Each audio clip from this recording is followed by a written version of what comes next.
भगवद गीता अध्याय 3 श्लोक 11 देवान भावयतानेन ते देवा भावयन्तु व परस्परं भावयन्त श्रेय परम वाप्स्यथ।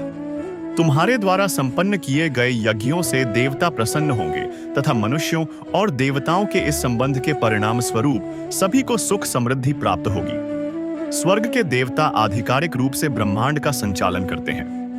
परमपिता परमात्मा संसार की शासन व्यवस्था के नियंत्रण और संचालन संबंधी अपने कार्य उनके माध्यम से संपन्न करते हैं। ये देवता स्वर्ग या देवलोक में निवास करते हैं। देवतागण भगवान नहीं हैं, अपितु वे भी हमारे जैसी आत्माएं हैं। उन्हें संसार के संचालन से संबंधित दायित्वों का निर्वाहन करने हेतु पद सौंपे गए हैं।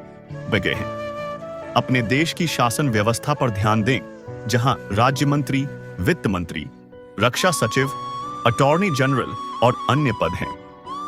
इन पदों पर जिन लोगों का चयन होता है वे निश्चित समयावधि तक अपने पद पर बने रहते हैं।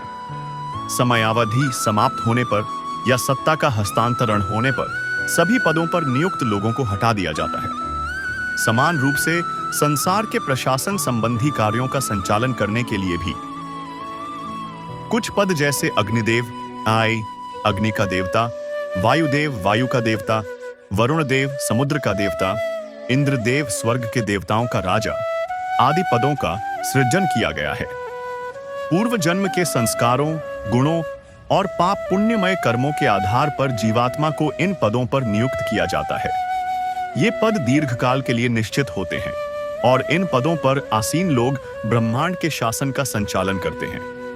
ये सब देवता हैं।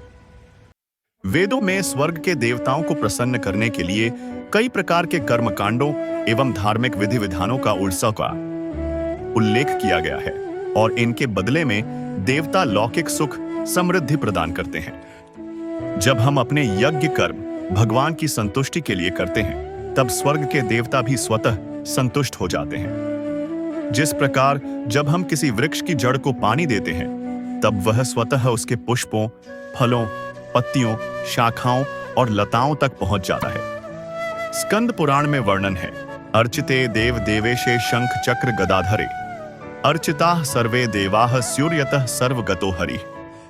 विष्णु भगवान की उपासना करने से सभी देवताओं की स्वतः उपासना हो जाती है, क्योंकि वे अपनी शक्तियां उनसे ही प्राप्त करते हैं। इसलिए यज्ञ कर्म के निष्पादन से देवतागण प्रसन्न होते हैं और वे भौतिक प्रकृति के उपादानों का नियमन करते हुए मानव समाज के लिए सुख समृद्धि की व्यवस्था करते हैं।